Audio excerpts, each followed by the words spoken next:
Hello everybody, Habitual Sages here. Thank you so much for joining me again. I'm super excited to bring you this conjunction reading. It turned out really great. I am really excited. Again, thank you so much for liking, for sharing, for commenting on my very first IG post. That was amazing, lots of learning, and I am really excited to continue to bring these and put these out for everybody, for the collective. So first off, 15 minutes, got it. So I've actually pre-pulled all the cards, and I do have one that they did ask me to pull a guidance card. Even though I pulled one, they did ask me to pull another one live. So I will be doing that. But yeah, this is just, it's a general reading all about the conjunction. We have the mind, the heart, and the body, and what the recent past, the conjunction itself, and then going into 2021 is going to be about. It is a general reading. My intention is always that you get at least one thing out of it. However, that doesn't always happen. So please take what resonates, leave what does not, and just enjoy. Maybe during this reading there's nothing for you, but there is something for somebody that you know. Please share. In the music behind us is the Conjunction Vibes. I'm super excited about this playlist on Apple Music and on Spotify, which will be released on the 21st, along with all the other information about the conjunction. So I'm not going to get too crazy into the conjunction itself. So that way we, end this in the appropriate amount of time and there's not multiple videos, but all of that will be posted on the 21st as well. And I do want to just give a big warm blessing and love and light to everybody who celebrates Sabbath. Happy Yule, happy winter solstice. For those of you that will be watching the sunrise at Stonehenge, I'm getting goosebumps right now. Have a blessed birthing of the sun. It is that time, and I just wish you and yours nothing but amazing blessings as you go forward. All right. The conjunction. Jupiter, Saturn into Aquarius together. So as I'm recording this, Jupiter and Saturn are actually both already in Aquarius. However, they are not exactly conjunct yet. So they are not at the exact same degree point, which is coming on the 21st. So Jupiter, just so that way everybody knows, which I really love this depiction of Jupiter. You see this kind of like crazy, all of his planetary colors just coming out of his head. So that really exemplifies Jupiter, which is the planet of expansion. Jupiter is our great cosmic quest. It is the undertaking of understanding in a much deeper way, philosophy, metaphysics. It's really looking into everything and being able to know that you deserve experiences and you deserve a life full of joy. Then we have Saturn, very different energy, right? You see the closed circles, you see kind of the structure within this card, and that really is what Saturn's all about. Saturn is father time. Saturn can be also looked at as karma, and Saturn is about those restrictions. Saturn is about the pattern, the responsibilities. What are you going to do and how are you planning? Because you came here with a destiny. We all did. So how are you going to get and fulfill that destiny as you're on this path? Saturn's a wonderful energy if you know how to work with it and if you're okay with change. Saturn is all about the change in order to get you where you need to go. The lessons that Saturn teaches are quite profound, and they are really about that change cycle and that kind of moving through, if you will. Then we have Aquarius. Love me some Aquarius energy. So for those of you that are about ready to embark on your Saturn return, welcome.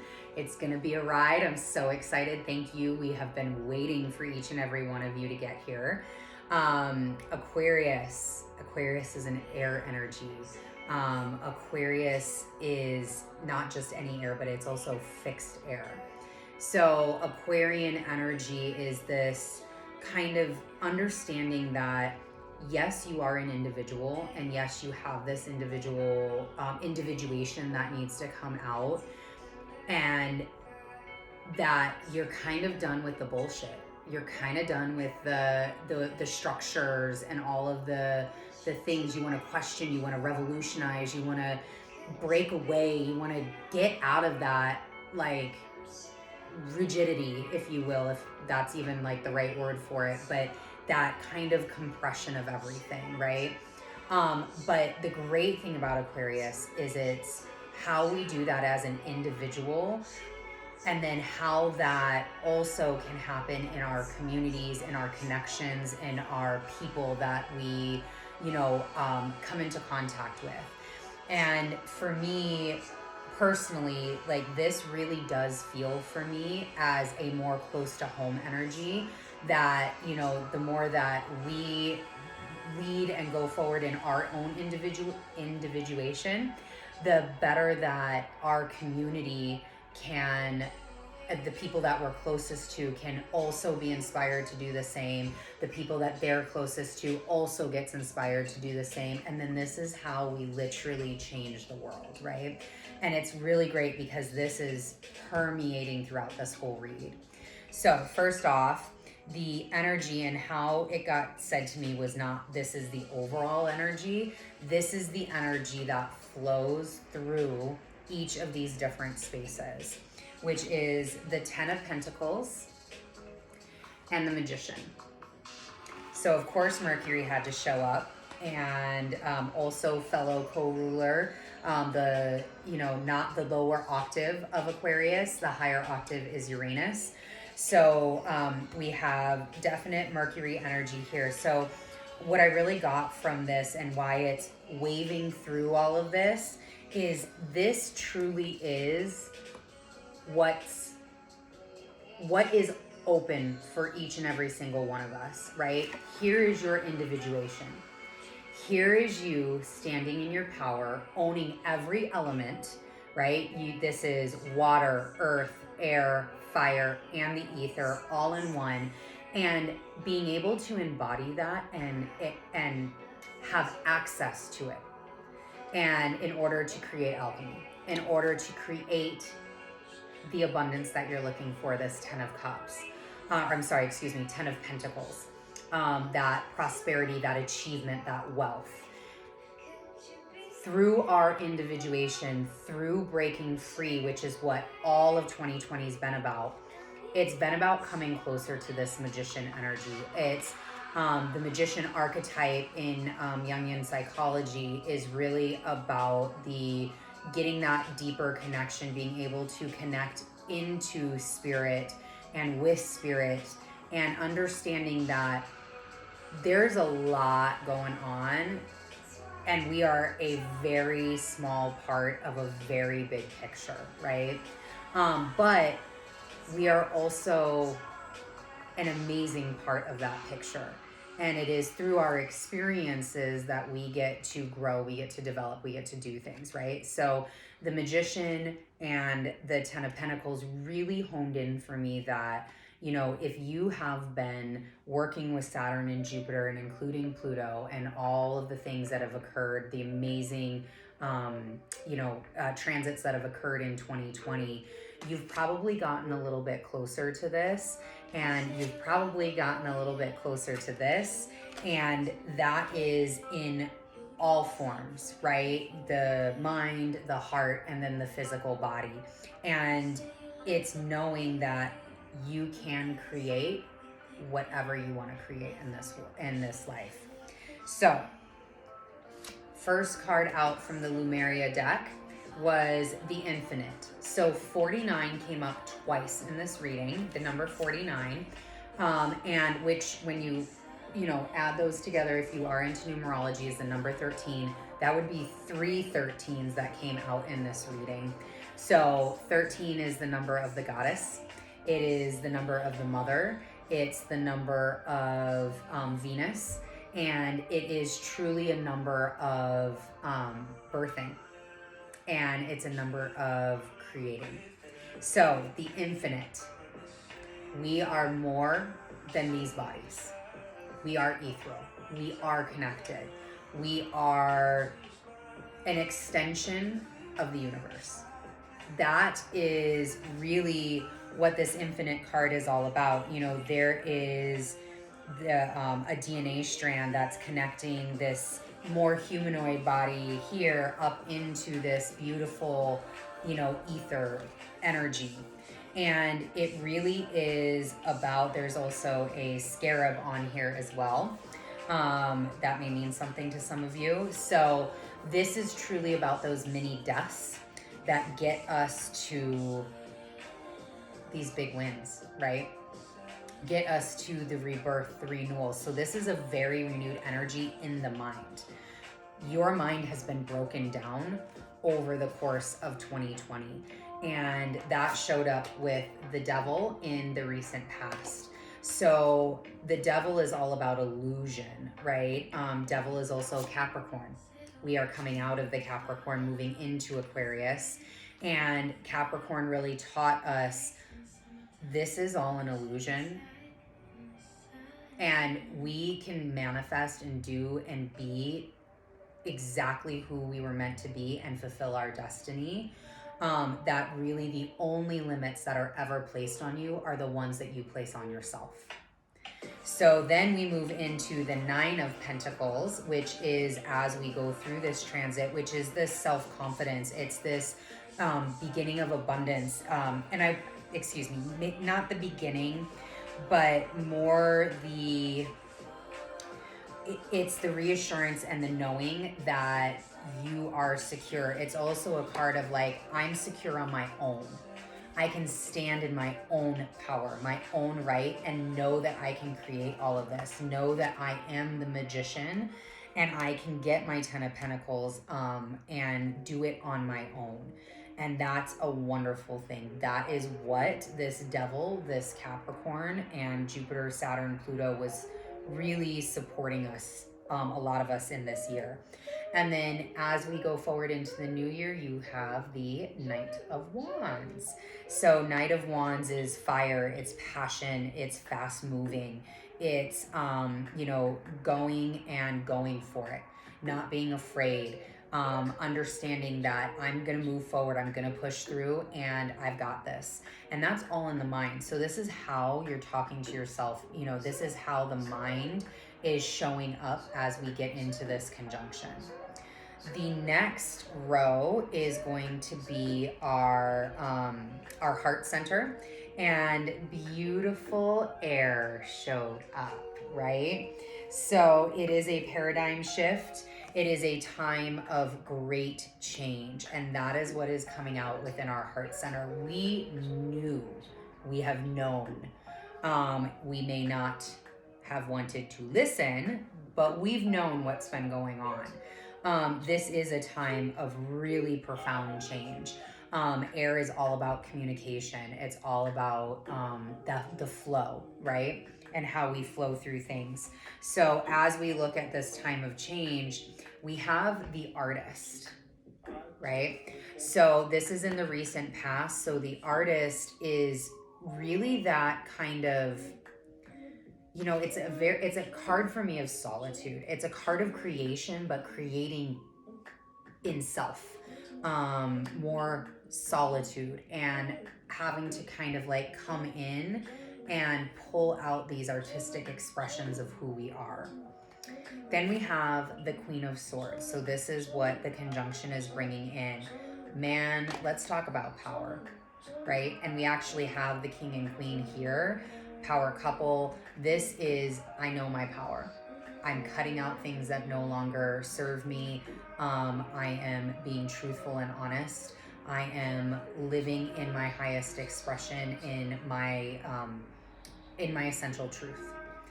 And we have the Four of Cups. So the Four of Cups comes in 2020 in our heart space. And, you know, the Four of Cups, when I read into this, The Four of Cups can be a card of going inside, can be a card of meditation, if you will, right? What I read this card as, especially knowing, you know, the rest of this reading, is Spirit is bringing the fourth cup. Through your journey in the headspace, with the Magician being the flow of this energy, you no longer don't see this. Because that's really like how this card's normally interpreted, right? Like, you don't see what's coming. No. In 2021, you see what's coming. You're able to discern what's coming. Now, that's not going to be all the time, right? Always got to have some surprises. We got Uranus in the mix. But you're not afraid and you're not blind to what Spirit is anymore. You're not blind to what it can bring. You're not blind to the blessings that it has in your life. You got it. You know it's there. So, the next one was the physical body. And the physical body got the heart chakra, which is beautiful, because if you've been kind of reading into anything, or if you've been, you know, looking at the astrology or anything, this has really been about opening up the heart and connecting into the heart. And what a beautiful way to, you know, when we talk about our physical body, when we talk about our 3D, if you will, our physical experience, let's call it that. That's a much better word for it. It really does start with the heart. It is unfurling back to love. Massive goosebumps right now, because that is exactly what this is all about. You know, you have two choices, love or fear. And how you move through life boils down to those two things. Did you move in love? Did you move in fear? Did you move in love for yourself and for others? Did you move in fear for yourself, but in love for others? And it's this constant duality. And really, it's just about coming back into the heart and knowing that you are love, your choice, your being, everybody around you is also love. And that's where releasing a lot of non-judgment, releasing a lot of judgment, especially towards others, and releasing a lot of judgment towards yourself and your experience you're having. That's where it comes from. It's all here. So we have the Nine of Wands.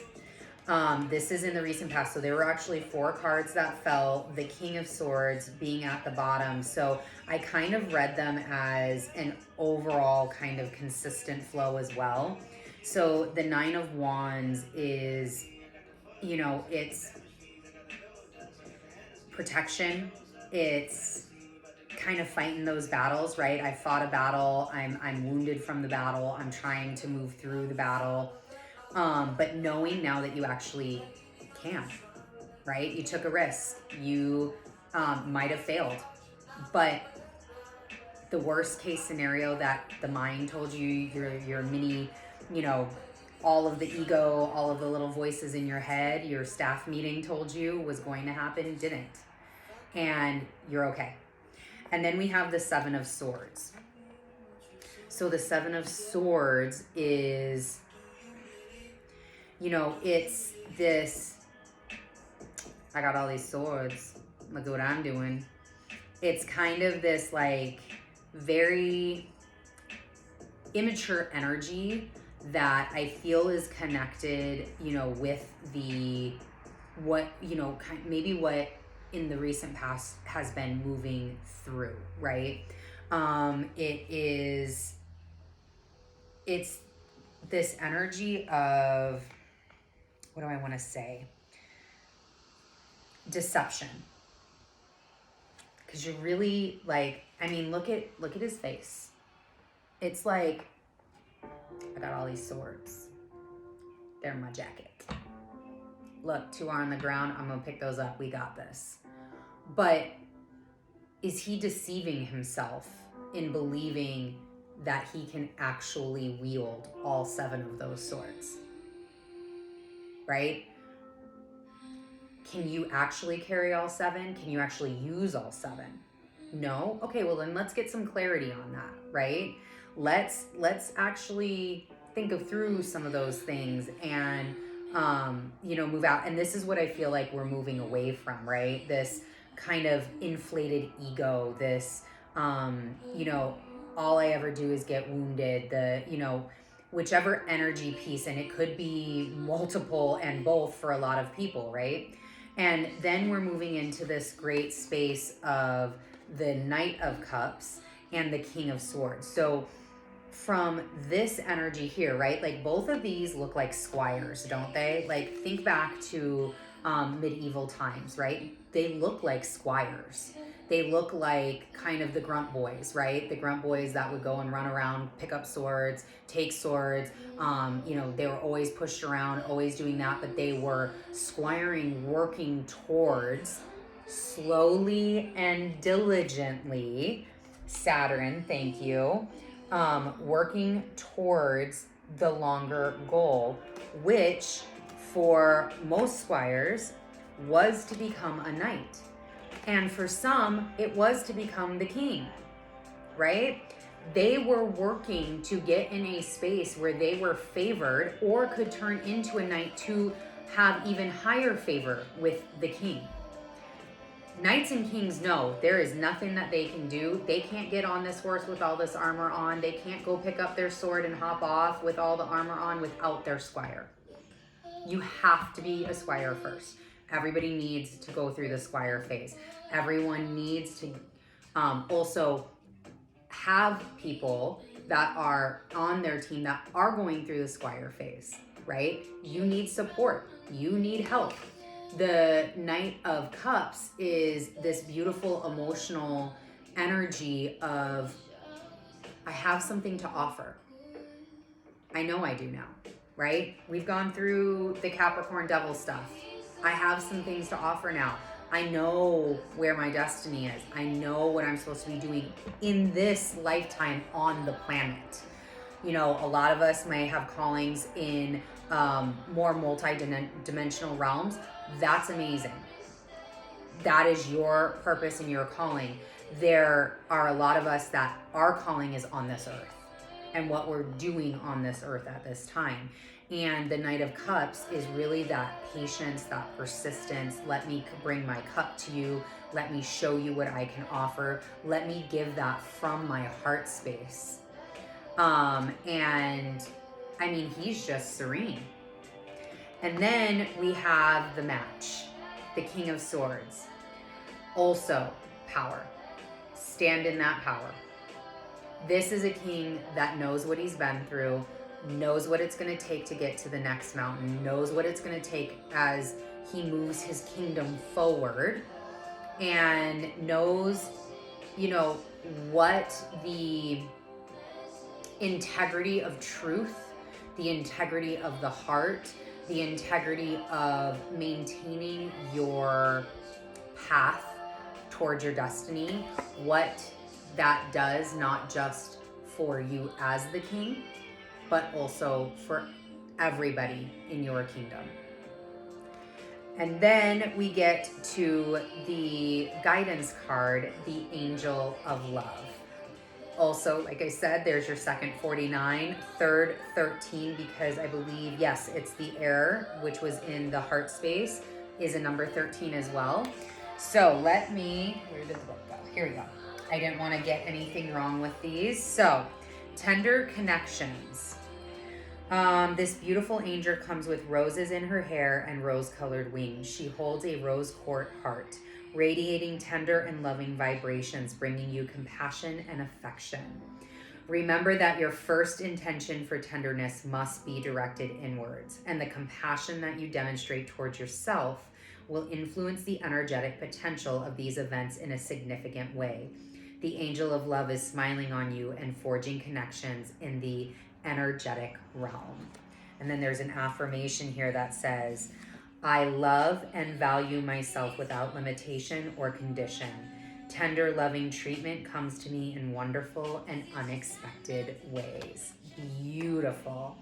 And really, like, does that not go with this entire reading, right? Coming back to self, knowing that it's this self-love, the self-work that, and again, thinking about Aquarius, right?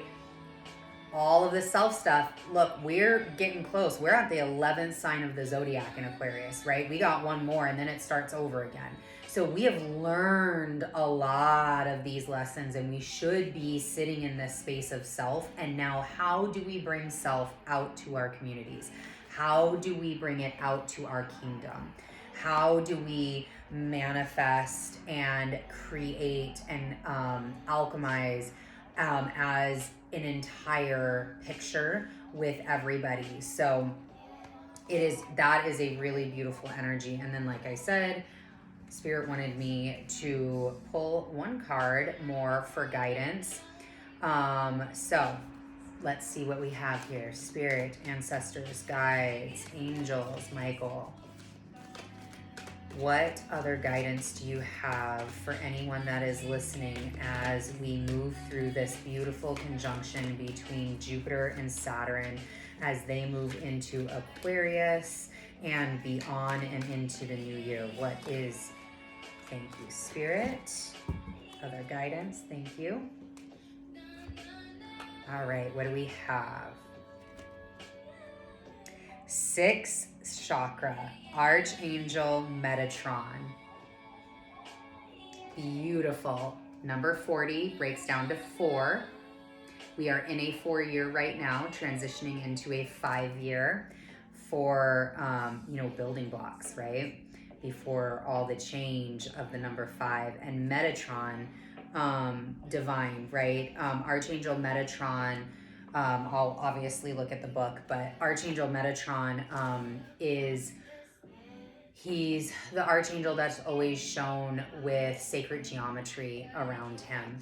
And as we learn more and more, even myself, thanks to my teachers and, just conversations again in community, sacred geometry is really the language that we're speaking when we speak about astrology, when we speak about really anything. I mean, everything is made of these geometric symbols and everything. And let's see what it says about Archangel Metatron. Clarity of thought, personal vision.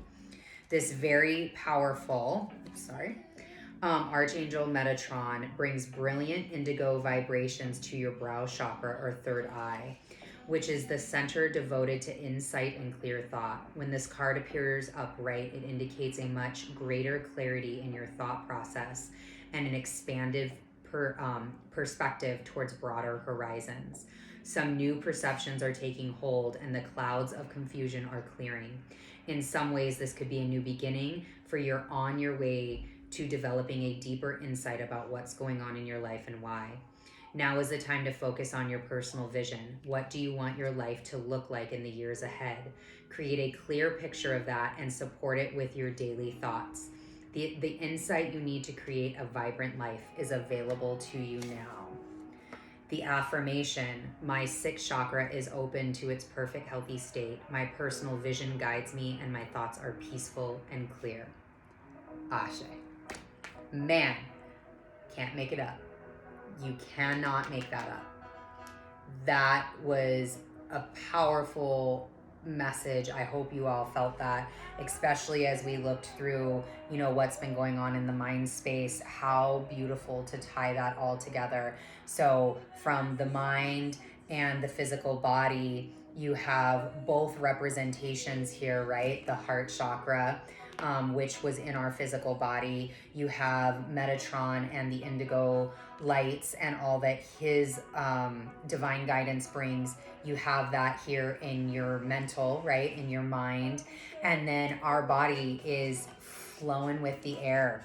It's flowing already with ethereal and getting connected more. So that was amazing. Thank you so much, Spirit. Thank you so much, everybody, for joining me.